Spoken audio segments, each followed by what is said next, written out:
Berlin wall. इस दीवार की कहानी की शुरुआत होती है सेकेंड वर्ल्ड वॉर से, जो 1939 से 1945 के बीच लड़ी गई थी। इस द्वितीय विश्व युद्ध में कई देश शामिल थे, जिसको दो ग्रुप में बांटा गया। एक तरफ थी मित्र राष्ट्र, जिसमें यूएसएसआर, यूएसए, ब्रिटेन और फ्रांस शामिल थे। वहीं दूसरी थी धुरी राष्ट्र, जिसमें जापान, जर्मनी और इटली शामिल थे। जैसा कि आपको पता होगा, इस युद्ध में धुरी राष्ट्र की हार हुई थी और मित्र राष्ट्र, जिसमें 4 देश शामिल थे, वो ये युद्ध जीत गए थे। अब शायद आप ये सोच रहे होंगे कि जो बर्लिन की दीवार की स्टोरी के बारे में छोड़ के वर्ल्ड वॉर 2 के बारे में बता रहा है, लेकिन मेरा यकीन मानिए, जब तक आप ये बातें नहीं समझोगे, आपको आगे की घटना ठीक से समझ नहीं आएगी। युद्ध के बाद जीते हुए चारों राष्ट्र ने 1945 में जर्मनी को 4 हिस्सों में बांट दिया, जिसमें रेड वाला यूएसएसआर का, येलो वाला यूएसए का, ब्लू वाला फ्रांस और ग्रीन वाला ब्रिटेन के पास आया। जिस समय ये विभाजन किया गया, उस समय जर्मनी की राजधानी थी बर्लिन, जो यूएसएसआर के हिस्से में आई थी। आप इस मैप में बर्लिन को देख सकते हैं, जो चारों तरफ से यूएसएसआर यानी सोवियत संघ से घिरा हुआ है।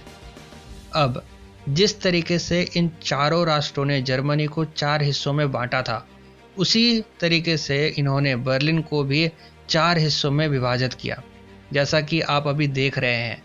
Soviet sector, France sector, British sector और अमेरिकन सेक्टर। अभी तक जो भी विभाजन किया गया, उससे किसी भी देश को कोई प्रॉब्लम नहीं थी।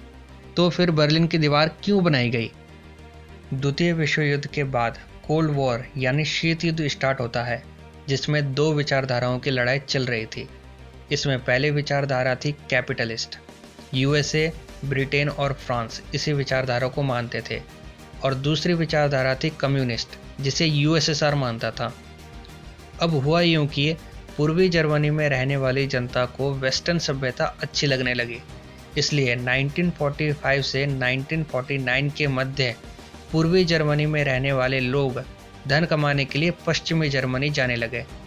कुछ समय बाद अपनी अपनी विचारधाराओं के चलते स्थिति इतनी तनावपूर्ण हो गई कि यूएसए, फ्रांस और ब्रिटेन ने 23 मई 1949 में जर्मनी में स्थित अपनी इन तीनों हिस्सों को जोड़कर अपना एक अलग राष्ट्र बना दिया, और इसका नाम रखा गया FRG यानी फेडरल रिपब्लिक ऑफ जर्मनी। और इस देश की दो राजधानी रखी गई, पहली बॉन और दूसरी बर्लिन। बर्लिन इसलिए क्योंकि इनका कुछ पार्ट वहां पर भी था। ठीक इसी तरह यूएसएसआर ने 7 अक्टूबर 1949 में ईस्टर्न जर्मनी में स्थित अपने हिस्से को एक अलग राष्ट्र में तब्दील कर दिया, और इस देश का नाम रखा गया GDR यानी जर्मन डेमोक्रेटिक रिपब्लिक। आप इस मैप में देख सकते हैं, जिसमें बर्लिन चारों तरफ से यूएसएसआर से घिरा हुआ था। इसी भय के कारण यूएसए ने बर्लिन में स्थित अपनी जनता को प्लेन से बाहर निकाला, इसलिए इसे बर्लिन एयरलिफ्ट के नाम से भी जाना जाता है। 1949 का एक डाटा ये बताता है कि आबादी की 30% पॉपुलेशन पूर्वी जर्मनी से पश्चिमी जर्मनी की तरफ माइग्रेट हुई, जिसके कारण पूर्वी जर्मनी की हालत खराब होने लगी। इस हालत से निपटने के लिए यूएसएसआर के उस समय के प्रमुख निकिता खुश्चेव ने यह फैसला लिया कि वेस्ट जर्मनी और ईस्ट जर्मनी, जो दो अलग अलग राष्ट्र थे, उनके बॉर्डर में भारी तारबंदी की जाए। और इस बॉर्डर से होते हुए दुनिया दो हिस्सों में बटी थी, यानी दो विचारधाराओं में, इसलिए इसे द आयरन कर्टन नाम दिया गया। ये नाम विंस्टन चर्चिल के द्वारा दिया गया था। साथ ही 13 अगस्त 1961 को ये भी फैसला लिया गया कि बर्लिन की भी घेराबंदी की जाए। शुरुआत में तो लकड़ी और कांटों से बर्लिन को चारों तरफ से घेरा गया, जिसकी लंबाई 155 किलोमीटर थी। बढ़ते वक्त के साथ बर्लिन की घेराबंदी की भी चौकसी बढ़ाई गई। इस मैप को देखिए, जिसमें सिंपल तारों से घेराबंदी की गई थी, और अब इस मैप को देखिए, जिसमें यह दिखाया गया है कि यहाँ क्या क्या बदलाव किए गए।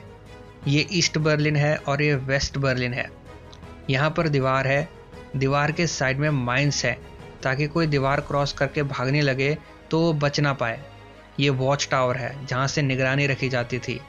यहाँ ज़मीन में कांटे हैं, गार्ड डॉग्स हैं, तारों में इलेक्ट्रिसिटी होती थी जो अलार्म से कनेक्टेड होते थे। और साथ ही भारी आर्मी भी होती थी। इस बॉर्डर में 3 चेक पॉइंट बनाए गए थे, अल्फा, ब्रावो और चार्ली। ये बॉर्डर एक वक्त दुनिया का सबसे हैवली मैन बॉर्डर था, जिसमें इतनी चौकसी रखी जाती थी।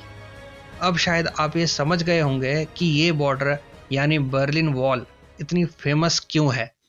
1981 में मिखाइल गोर्बाचेव ने 2 पॉलिसी सामने रखी, पहली ग्लासनोस्ट और दूसरी पेरिस्ट्रोइका। और ये भी फैसला किया गया कि अगर ईस्टर्न यूरोप में कोई भी रेवोल्यूशन होता है तो वहाँ पर सोवियत संघ इन्वॉल्व नहीं होगा। इन पॉलिसीज और फैसलों के द्वारा गोर्बाचेव यूएसएसआर को और मजबूत करना चाहते थे, पर ज़्यादा फ्रीडम मिलने के कारण लोगों में आत्मविश्वास बढ़ गया और उन्होंने कई प्रोटेस्ट किए, जिससे हालत और ख़राब हो गए। लोगों का आक्रोश और प्रोटेस्ट को कम करने के लिए 9 नवंबर 1989 को एक प्रेस कॉन्फ्रेंस रखा गया, जिसमें ईस्ट जर्मन के गवर्नमेंट स्पोक पर्सन गुंटर सबॉस्की ने ये कहा कि अब ईस्ट जर्मन्स के सिटीजन्स वेस्ट जर्मनी जा सकते हैं। गुंटर अपनी इस बात में वीज़ा के बारे में बोलना भूल गए थे। जब उन्होंने ये बात बोली तब ये प्रेस कॉन्फ्रेंस लाइव चल रही थी, तो लोगों को लगा कि अब वो फ्रीली जा सकते हैं। इसके बाद हजारों लाखों लोगों ने बॉर्डर क्रॉस किया। इतने लोगों को देखकर गार्ड भी कुछ नहीं कर पाई।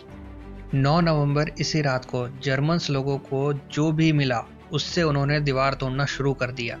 साथ ही कई लोगों ने इस दीवार के टुकड़ों को अपने पास रख लिया। इसके 6 महीने बाद जून 1990 को ईस्ट गवर्नमेंट ने इस दीवार को 18 महीनों में पूरी तरीके से तोड़ दिया। 18 मार्च 1990 में यहाँ डेमोक्रेटिक इलेक्शन हुए और 3 अक्टूबर 1990 को जर्मन डेमोक्रेटिक रिपब्लिक विघटित हुई और ईस्ट और वेस्ट जर्मनी एक हो गए। उम्मीद है आपको ये वीडियो समझ आई होगी। आप कमेंट बॉक्स में बता सकते हो। वीडियो को लाइक और शेयर करें, साथ में चैनल को सब्सक्राइब करना ना भूलें, क्योंकि मैं आपके लिए ऐसे ही नॉलेजेबल वीडियोज़ लाता रहता हूँ।